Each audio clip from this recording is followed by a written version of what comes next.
Well, good afternoon to the Alive Project.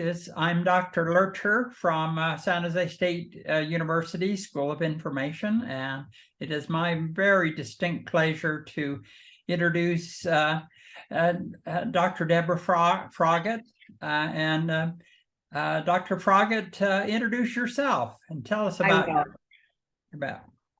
Thank you, Dr. Loertscher, very much. I am a recently retired school librarian. I started out in public libraries. I was a medical librarian for a while, and I have worked in 6 different school districts, Boston, of course, being my last. I worked in Boston for 17 years, 16 and a half years. I started out as high school librarian there, but I have worked at all 3 levels. And that was I was at Boston Arts Academy and Fenway High School. They shared buildings, so I was the library director for both schools. And then 7 years ago, I began my central office work. Oh, wow. And so what was your title there? Director of Library Services for Boston Public Schools. Yeah. All right. Okay.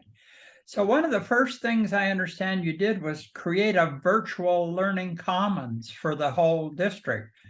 Talk to us about that. What is it and how did you do it? Well, delightfully so, because I heard you, Dr. Loertscher, present and have read about virtual learning commons. And when I began, some of the schools had, or some of the school libraries had web pages, some didn't. Okay. And at that time, there were 25 certified librarians and about 50 programs, and it basically stayed the same.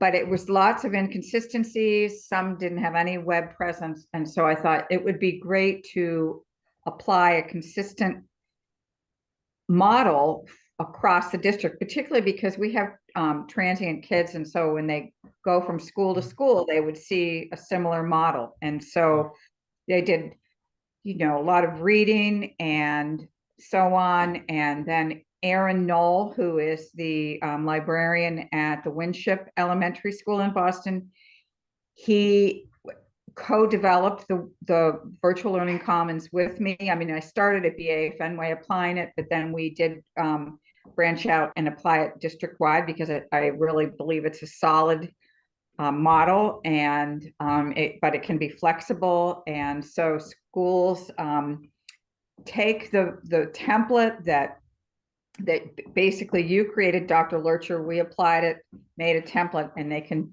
the librarians can download that template and make it their own, but it has the elements of the virtual learning commons, and it's a pretty powerful tool. And now many schools, whether or not they have a librarian, jump on to get resources and so on. So I'm really grateful, and we're going to run those trainings again for the new librarians this year. Continue to do that. I was going to ask you, so what is the contents on that template that then they can draw down and make it their school? What are the contents? Well, it has sort of the 5 elements: the knowledge building, we call it information and research, the reading, literature and reading. We have a professional development area, and then I know there are 5, but I'm forgetting them. But those are all there, and so that template is there with those. And then the statewide databases are all in the research element, so that everybody can see those and use those. But then the home page, the landing page, says virtual learning commons, but then there are pictures of each individual school and the school librarian and so on. And then our district one looks the same, but it has district pictures.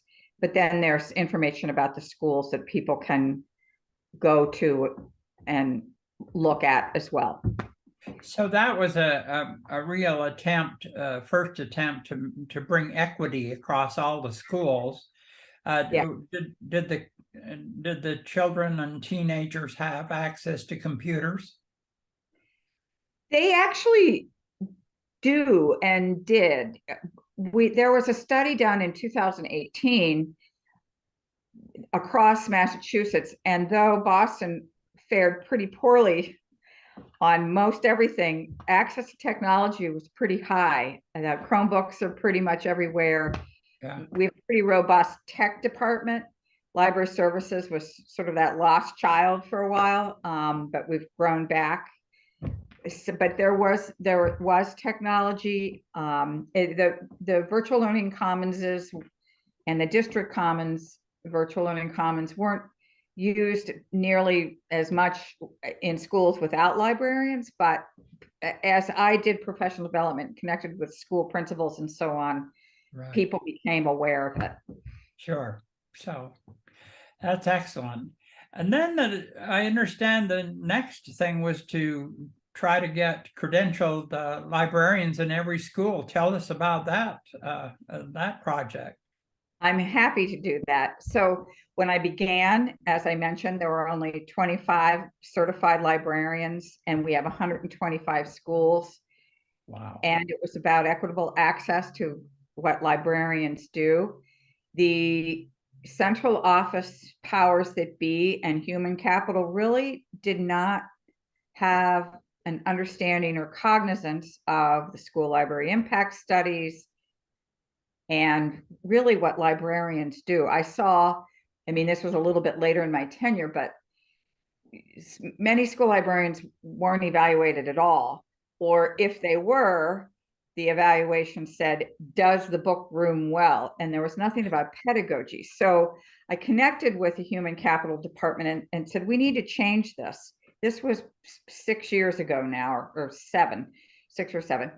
And they challenged me to show us the data, show us student learning, impact on student learning in a quantifiable measure. So I put out to my school library team who would like to do action research and to take their performance evaluation and something that school leaders were observing, and where there's a starting point for a student and then an ending growth point that could be measured. And so we performed these different action research projects, and we went back to human capital, and they saw that we mean business and that we know what we're doing. Right. And they now, there was, and it continues to be, a school library teacher performance evaluation rubric that the Massachusetts Department of Elementary and Secondary Education and the Massachusetts School Library Association developed together. It's dated, it was developed in 2009, but it's not compulsory, but it's what we have right now, and it is now an element of the school librarian's performance evaluation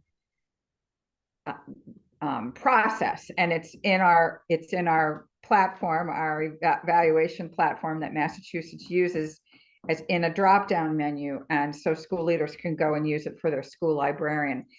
And we did this over the course of a couple of years, and now the librarians are supposed to be, again, it's not compulsory, but the new librarians that we've brought on, that's the only thing their principals know, because they've never had a librarian before. So we have the opportunity to tell them that this is what they must use.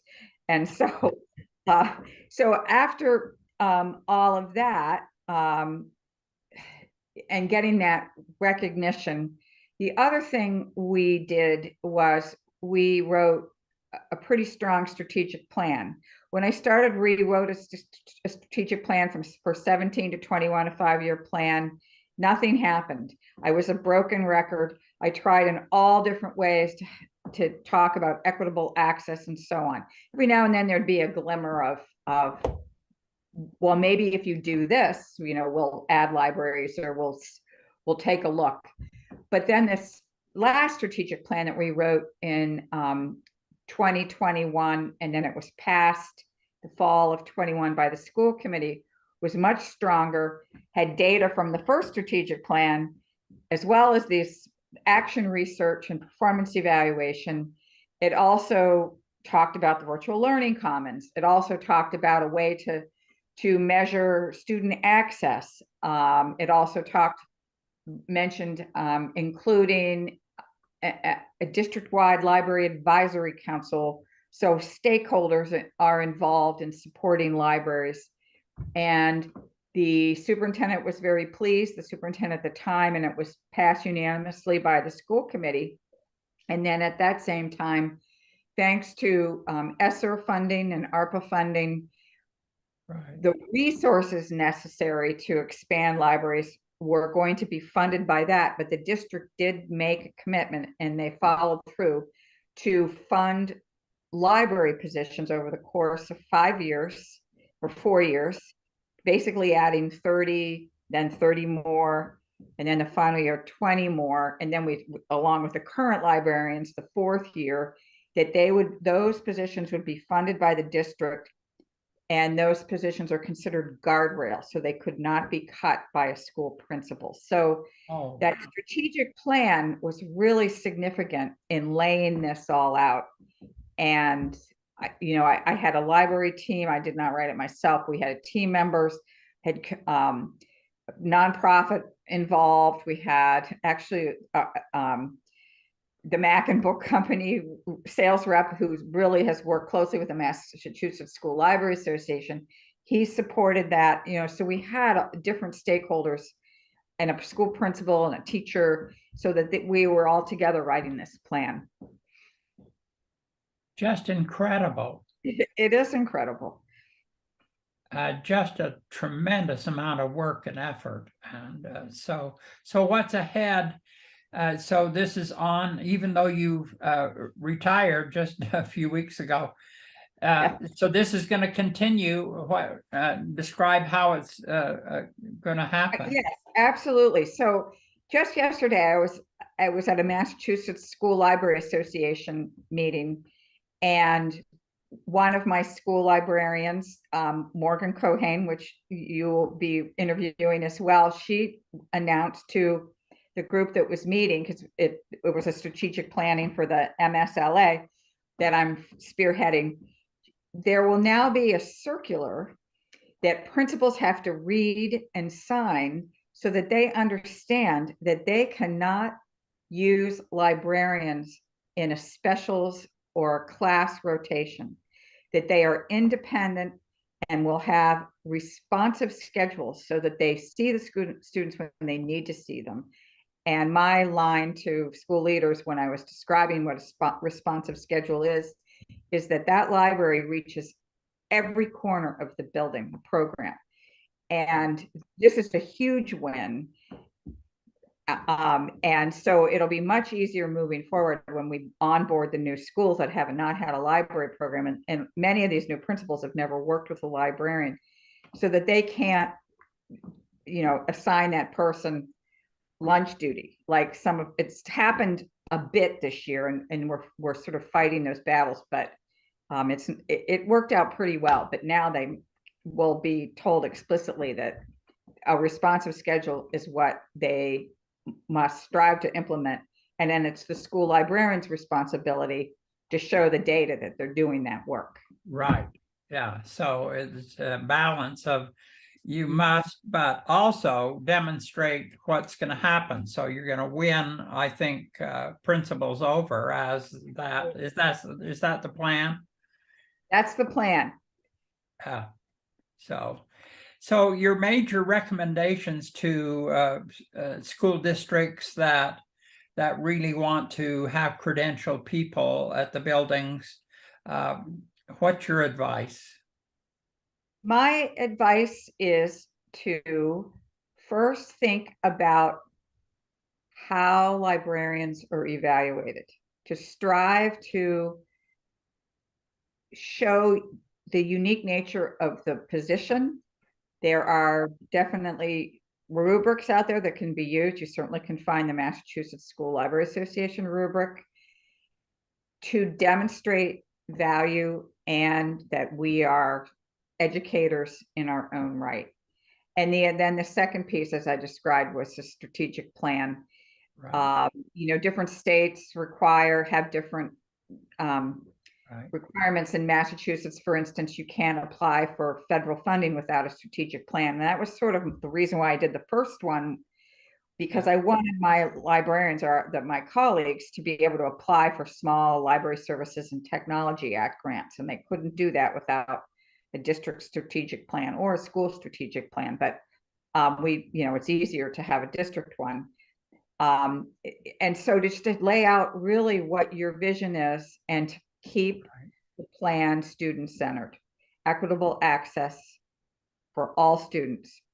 Because in Boston, it was, and right now it still is pretty inequitable for about, at this point, 40% of the students don't have a library. And so we're, that's the broken record that now I keep saying, the song now keeps on playing, and it will be finished in 3 years. So, and be persistent. And what's ahead for you personally? Well, thank you. I am now, and I was actually last year, but it was sort of on the sly, the Massachusetts School Library Association Outreach Director. Oh. It's a consulting position, and it's 20 hours a month, which is lovely. I attend the Massachusetts Library Association legislative committees meetings. We work on, legislative agenda, and we are working with the Mass Board of Library Commissioners to ensure and strive to get legislation in place so that every school has, in the Commonwealth of Massachusetts, has a librarian and a program with a responsive schedule and a budget across the state. And we're getting some traction. So I'm excited about being able to get political now that I'm not a central office employee. So watch out, Massachusetts. Here comes Dr. Froggatt. Yeah, you bet. And tell us what is the bottom line to all of this? I mean, why work and do all this effort anyway? Well, it comes down to our students and building curiosity and building great readers. I'm pretty convinced from my 17 years in Boston, that students without libraries are less engaged when they come to a new school. I saw that at Boston Arts Academy Fenway High School, and that's what I did my dissertation on, the informationally underserved. And I can just the twinkle in a student's eye when they walk into a ribbon cutting of a new library and have that resource in the school.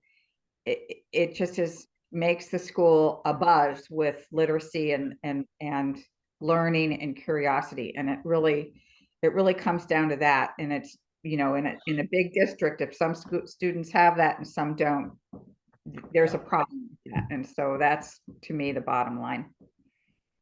Super. Well, thank you, Dr. Froggatt, so very much for your wisdom and your abilities to really, work toward equity for kids all over, not just Boston, but, across the world. Thank you, thank you, thank you. You're welcome. Thank you.